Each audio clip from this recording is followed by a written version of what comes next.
Alors, comment est-ce que ça a commencé? Alors, tes parents se sont séparés, t'avais quel âge à l'époque? J'avais à peu près 6 ans. Et comment ça se passait à la maison avant la séparation? Déjà très très mal. Après, j'étais petite et parfois je m'en rendais pas forcément compte qu'en fait, ce qui se passait était dangereux et toxique. Donc, pour moi, c'était des choses qui se passaient dans n'importe quelle autre maison, quelle autre famille. Et en fait, c'était quelque chose de pas normal du tout. Et j'étais pas bien dès le début.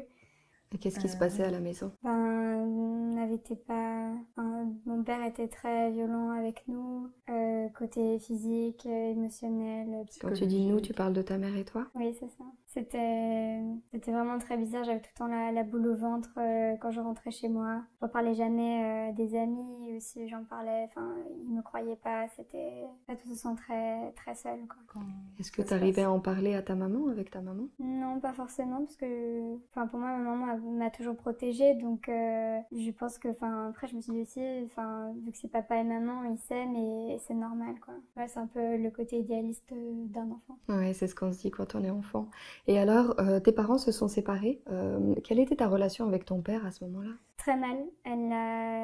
J'ai jamais pu avoir une bonne relation avec lui et j'ai toujours senti que j'étais pas en sécurité avec lui, donc en fait, on n'a jamais eu une bonne relation. Même lui non plus, il ne m'aimait pas. Tu penses qu'il t'aimait pas? Il l'a dit en fait. Enfin, il l'a pas dit de manière qu'il ne m'aimait pas, mais par exemple, pour les droits de visite, ben, quand vous séparez, vous pouvez avoir des droits de visite avec les enfants, et ben il a clairement dit que avec moi, ça valait pas la peine en fait. Ça a dû te blesser, ça.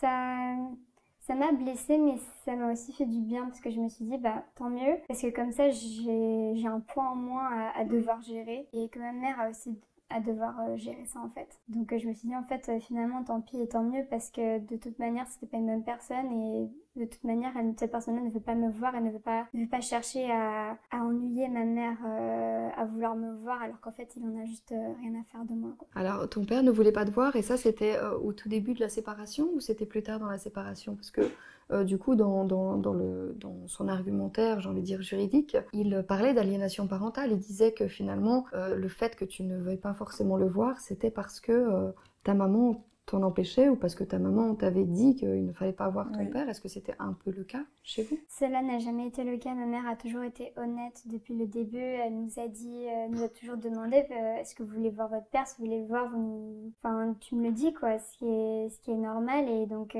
là-dessus, j'ai jamais eu aucun problème. Ma mère n'a jamais fait d'aliénation parentale contre mon père. Et en fait, c'est simplement lui qui a utilisé ce terme juridique dans le divorce pour aller à l'encontre de ma mère, pour le mettre en fait des bâtons dans les roues dans la situation de séparation, dans la situation du divorce. Ma mère a dû nous expliquer ce que c'était parce qu'en fait le SPJ, donc le service de protection de la jeunesse, a dû intervenir dans notre cas à cause de cette aliénation parentale et en fait ils se sont bien rendus compte que non, il n'y en avait pas en fait et qu'il fallait nous protéger coûte que coûte de ce qui se passait mal à la maison et dans notre plus grand bien en fait. Et toi, à un moment donné, est-ce que tu as émis l'envie de renouer avec ton père, de le voir? Non, jamais. Jamais? Jamais. Chaque année, j'ai eu la même version des faits. Je ne veux pas voir mon père, je ne veux pas avoir de droit de visite, je ne veux pas qu'il ait aucune autorité parentale sur moi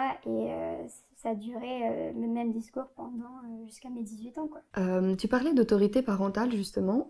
Je me souviens que quand on parlait au téléphone, tu me disais je comprends pas pourquoi il y a eu donc cette séparation, il y a eu le divorce, mais l'autorité parentale, elle a toujours été conjointe. Oui, Ça t'a posé problème? heureusement non, mais ce que je voulais en fait c'était une autorité parentale exclusive à ma mère parce qu'en fait mon père ne me voyait pas, il ne payait pas les pensions alimentaires, il a même dit qu'il voulait pas me voir et la seule raison qu'il voulait me voir c'est juste pour nous ennuyer, nous mettre des bâtons dans les roues. Donc en fait en tant qu'enfant en fait on se sent juste en tant qu'un pion dans toute cette histoire.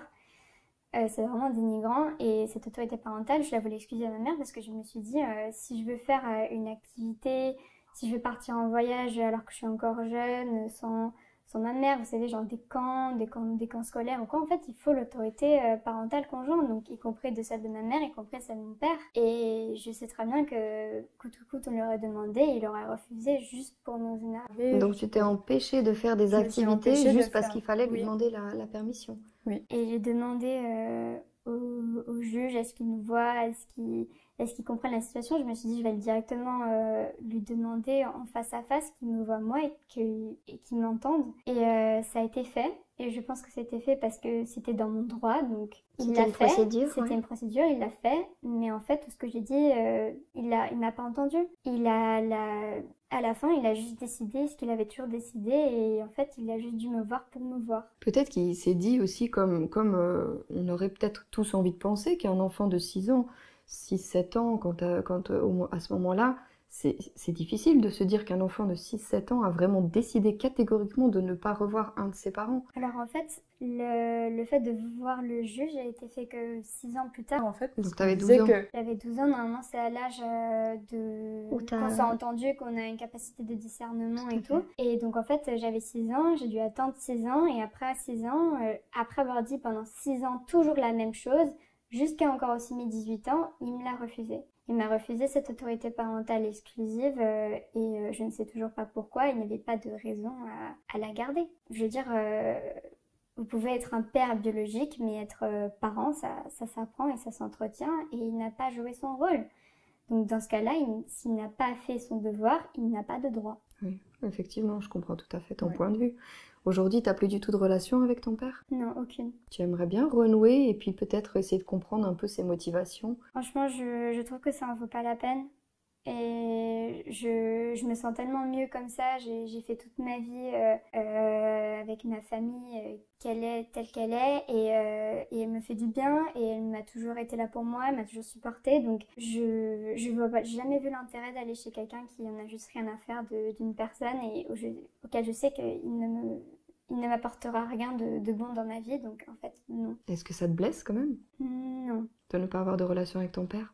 Non. Franchement, je sais que mon cas est très particulier, mais enfin voilà, moi j'ai bien compris que la famille c'est pas forcément papa et maman, et c'est vraiment juste les gens qui vous aiment sincèrement, et bah moi j'ai trouvé ma famille quoi. C'est beau ce que tu as dit. On va conclure sur ça, c'était parfait, merci beaucoup.